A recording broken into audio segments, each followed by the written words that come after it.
У нас у самих есть вопросы по Илорскому храму. ილორის ტაძარზე კითხვები ჩვენც გვაქვს. აფხაზეთის ძეგლთა დაცვის სამმართველოს აქვს ძალიან სერიოზული პრეტენზიები გადაკეთების მცდელობებთან დაკავშირებით. ქართულ მხარეს ასე რომ აწუხებდეს აფხაზეთში მდებარე მონასტრების ბედი, ალბათ ითხოვდა რომ იუნესკოს სპეციალისტებმა იმუშაონ აქ, მაგრამ ყველაფერი პირიქით კეთდება. ქართული მხარის შეშფოთებისა და მწუხარების მე არ მჯერა. ჩვენ შემოუშვებთ იუნესკოს ექსპერტებს, მაგრამ არა საქართველოში, არამედ აფხაზეთში. თუ უნდათ ჰონდურასის გავლით ჩამოვიდნენ, მაგრამ არა თბილისის გავლით. ყველამ ვინც აქ აპირებს ჩამოსვლას უნდა გაიგოს, რომ ეს საქართველო არ არის. ჩვენ მზად ვართ მათ მივმართოთ, მაგრამ საქართველო ამ ყველაფრისთვის ხელის შეშლას შეეცდება, ამიტომ არ მჯერა, რომ მართლაც აწუხებთ ეს საკითხი. Я в них не верю. უმთავრესი მიზანი მაინც არის ის, რომ გადავარჩინოთ ეს კულტურის ძეგლები და აღმოიფხვრას ეს ვანდალიზმის ფაქტები, რაც უკვე ჩადენილია.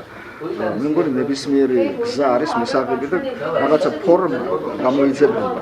ახლა ეს ბუნებრივია, ახლა აფხაზეთის აღიარების ფასად არ მოხდება, თავისთავად ცხადია, მაგრამ იუნესკო თავად გამონახავს რაღაც ფორმას, რომ ჩავიდეს აი ამ ტერიტორიაზე და უშუალოდ ნახოს, თუ საქართველოს თანხმობით იქნება, მაშინ ბუნებრივია შესაძლებელია შესვლა ნებისმიერი მხრიდან.